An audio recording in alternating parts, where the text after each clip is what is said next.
The biggest fighting game tournament in the world took place over the past weekend. EVO 2024, the gold standard of fighting game competitions, took place, and as such, as it is the biggest congregation of fighting game fans, there were some announcements in regards to different games, different updates, new seasons for all of the biggest games got announced, new characters, some gameplay reveals. There was at least a trailer for Terry in Street Fighter 6, which is in fact big news, okay, definitely plays into this whole SNK versus Capcom SVC CHAOS shadow drop, okay, it ended up happening because this is an old game. Forgive me, I'm not exactly familiar with the game itself, but I know with the announcement of this game and then also with all of the hype surrounding the Marvel vs. Capcom collection coming out by the end of the year, there's a brand new renaissance and a renewed hope that potentially there could be, yes, a brand new or maybe just re-release of the old SVC games, bundle them up in a collection and then just have a closer collaboration between SNK and Capcom once again. And if you are aware of the history of SNK, how it started as just a spin-off of a bunch of the old disgruntled Capcom employees making their own version of Street Fighter 2, and as some people think, arguably doing it better. But yeah, they've come together for several different crossover events, and they're very well-regarded video games in their own right. Still have a thriving base, and still have a thriving player base over on Fightcade, but having a proper release, having rollback netcode, having proper training stages like are being released with a lot of those other collections, the Capcom Fighting Collection, and then yes, the MVC Collection that is coming out as well. The SVC games could definitely do with that upgrade, and there are people more than willing, actually aching for that release. So to see Chaos of all games to get a release, because as far as I know, this is kind of a more niche release, okay? When people hear of SNK v Capcom, okay, there are more prominent titles that they could drop. As such, this was announced at EVO, the shock of many, okay? Because everybody was anticipating, okay, it's like, yeah, okay, we're probably going to see something from Terry. He's the next character for Season 2 of Street Fighter 6, okay. Heihachi coming back for Tekken 8. It's like, well, okay, Harada said he was dead, but he's also been saying that Heihachi has been dead since, was that Tekken 5, for Christ's sakes? Okay, it's all well and good.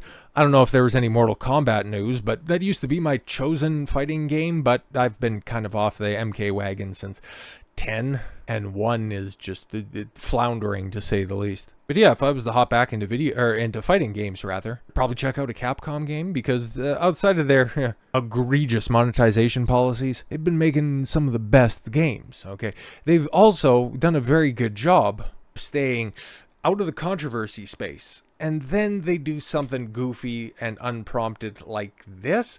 This one makes no sense at all whatsoever, because with their previous announcements, they released a bunch of really cool key art. You know, just check out the iconic Ryu and the Cyclops handshake poster, and that's incredibly high quality. They've been doing these characters justice for a very long time, so to see this, and especially with a fringe game, and I guess that maybe makes more sense if they want to try to make a couple of small adjustments, you would work out on the periphery. It's just, man, why are you doing this? You have all of this goodwill. And I've been talking about Capcom for a while, and them doing some good business practices, and I've also talked about SNK recently as well, wanting to stay true to the vision of the past and what made them successful as a company to begin with, and especially under new leadership, being as based as possible. It's just, what prompted this? Who wanted this? Because, okay, there were two pieces of key art that was released, okay, to the west on the left and to the east on the right, as far as I know right now, okay? And there are a couple of minor alterations, as you can kind of see right there at the bottom.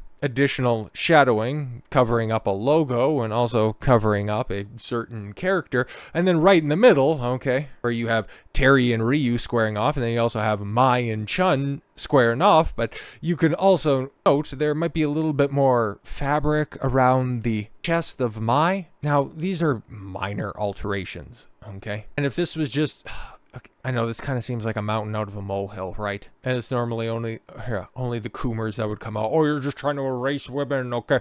Like, we want Mai to be bouncy. It's like, she's probably going to be bouncy in the game. And if they change that, it's going to be a bigger problem, because a big part about Mai and her character is that she weaponizes her sexuality to try to go ahead and throw off her opponent. She's a femme fatale in the traditional sense. And yeah, very much takes advantage of her dress. So it's just weird why they would do this. only with those characters because he released the same posters, okay, different pieces of key art. He didn't think that anybody would compare and contrast them, but let's take a look.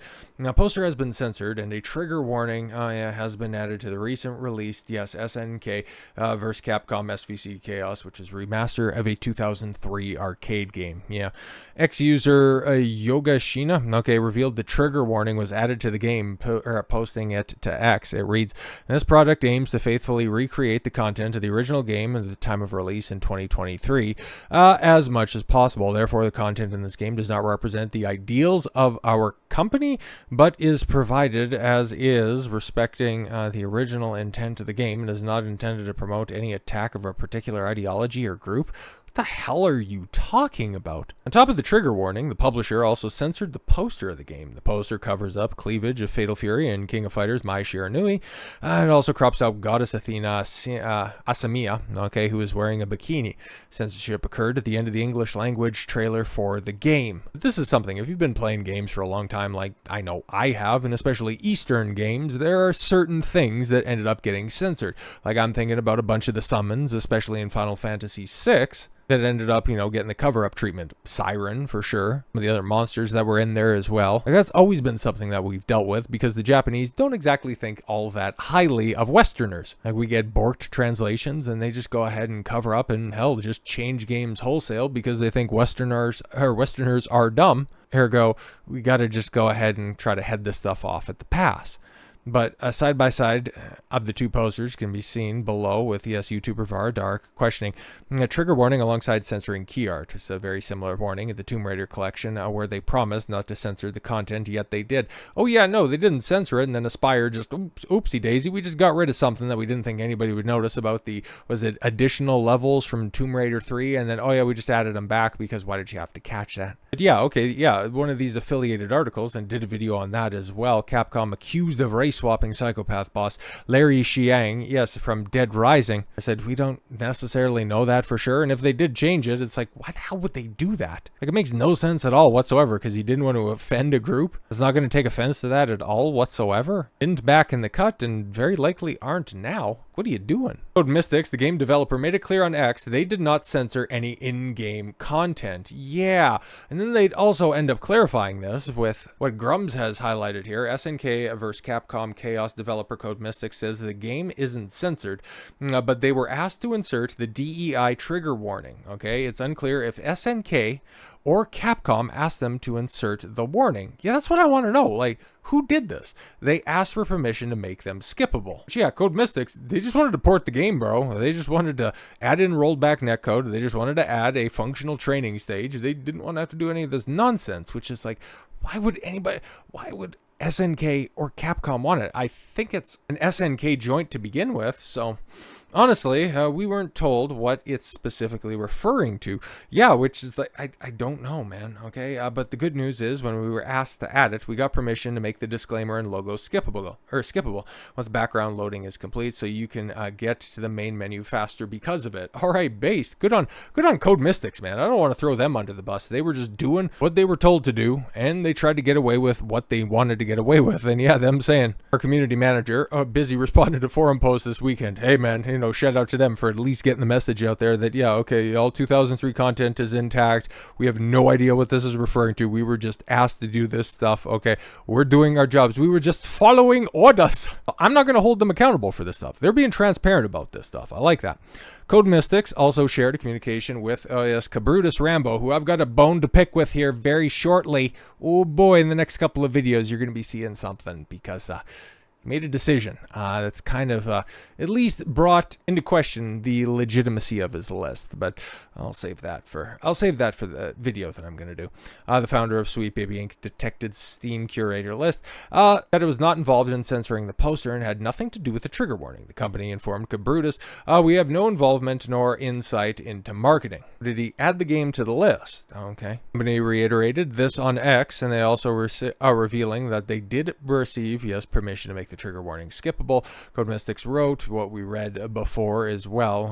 What's with the ESGDI messaging in the intro? Oh my god. Again, this is going to be a part of that video, but people need to learn. You need to learn the importance of The meaning of words. SGDEI message in the intro. Do you even know what you're talking about at this point in time, or you just like to throw around letters and words that make you think that you're anti-woke, that you're anti-censorship, or do you just do it for clicks and likes? Anyways, furthermore, they clarified the business arrangement that they have with the publisher of the game, which is listed as SNK Corporation on Steam. Okay, yeah, that's what I thought it was, an SNK. Joined. The company explained on X, the publisher, as owner of the IP, hired the devs. The publisher signs off on the marketing. We as devs have never touched, nor often, never have even seen the marketing in advance of any game we've worked on ever. Well, yeah, exactly. It's like you work on the game, the marketing department works on, guess what? The marketing. Big shock on that one. Code Mystics denies being involved with censoring of the poster as well. Yeah, that has nothing to do with them at all, okay? They were asked to put it on the warning. They said, can we make it skippable? They went bet, and now we're here. Of the trigger warning, question as to who indeed have the trigger warning placed in the game and censored the poster. Capcom is the most likely culprit, given its localization team made it clear to fully embrace woke ideology in a lengthy post back in April. So, okay, is this a Capcom America thing? Because it's not going to end up working out well for you. Yeah, this is about localization. Interesting. What is localization? Embark on a global adventure through the lens of game localization beyond mere translations. We're diving into the art of cultural adaptation, preserving context, apparently not, and inclusive storytelling. Oh, great. Join us as we unravel the intricacies that make games resonate worldwide. Yes, localization isn't just about translating words. It's about adapting the game for a global audience. Think cultural nuances, idioms, and regional flair. A good localization makes players feel right at home wherever in the world that they are. But yeah, we'll just go ahead, right? Okay, because we need to go ahead and have proper localization just for the West, though. Okay, just for the West, because the East can handle a little bit of cleavage from an iconic character, her in her appropriate dress, her most iconic dress, and also a fictitious goddess wielding a sword. Yeah, it's interesting, man. Capcom doing dumb stuff like that, especially with everything that has happened so far in 2024. I understand that the pushback has been happening for a while, but it especially broke through now this year. Why they would decide to double down on that stuff, and especially as how successful Capcom has been. Have a good thing going, but why are you deciding to spike the football on the 2-yard line? I guess we'll just have to see how this plays out. Yeah, I'm not a fan of you guys just superfluously changing key art to try to appeal to a modern audience. And when you're trying to appeal to a modern audience with a game that's a port of a 2003 arcade exclusive, I don't know if you really understand that you're already playing to a niche, and then you're going to try to go for a niche of a niche that nobody's even certain exists. It's a bold strategy, and until you try it on something even larger than that, if you think you can go ahead and get away with it here, if you try to run that shit back, especially with the MVC collection, expect a lot more pushback. I hope you just end up learning from this, because Capcom, they're pretty good at taking feedback from their community, because they don't want to have to fall back into one of their dark spells, and the ones that they especially had in the late 2000s, the mid 2010s. So with all that said, thank you all very much for the gift of your time. I've been Don Consuelo. I want you to follow your gut and get after it. Take care, everyone.